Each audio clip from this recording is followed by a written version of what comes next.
দাদা আর নাতি গিয়েছিল ওয়াজ শোনার জন্য। যাওয়ার সময় নদী পার হইয়া যেতে হয়। তখন নদীর মাঝখানে গিয়ে নাতিকে কাঁধে নিয়ে দাদায় কাপড় খুব উঠাইয়ে নদীর পানি পার হয়ে ওয়াজ শুনতে গেলেন।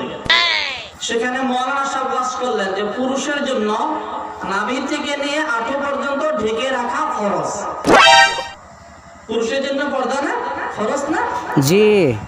এবার নাতি তো শুয়ে ঘুমাইছে দাদর কুলে, কিন্তু নাতি একটি ওয়াজ শুনেছে হুজুরের কাছ থেকে। সেই ওয়াজটা হলো পুরুষের জন্য নাভি থেকে নিয়ে হাঁটু পর্যন্ত ঢেকে রাখা ফরজ। এবার আবার ওয়াজ শেষ হওয়ার পর যখন বাড়ির দিকে রওনা, আসার সময় আবার ওই নদী পেল। নদীতে নাতিকে কাঁধে নিয়ে দাদু যখন কাপড় উঠায়, তখন নাতি বলে, দাদু হুজুর নাচকে ওয়াজ করলো, কি ওয়াজ? পুরুষের জন্য হাঁটুর উপরে কাপড় উঠানো জায়েজ না। তুমি যে সেখান থেকে ওয়াজ শুনে এখানে এসে আবার আরম্ভ করে দিলা। নাতি তুই আমার সম্মান ধ্বংস করে দিবি। বলে কেন? ছোট থেকে নিয়ে এখন পর্যন্ত যত ওয়াজ শুনেছি কখনো কোনোদিন একটি ওয়াজও বাড়িতে আনি না।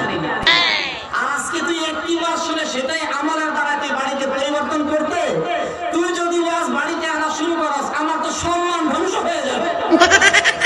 কথা বলেন নাই? আমরা ওই দাদুর মতো ওয়াজ শুনবো না নাতির মতো শুনবো? নাতির মতো।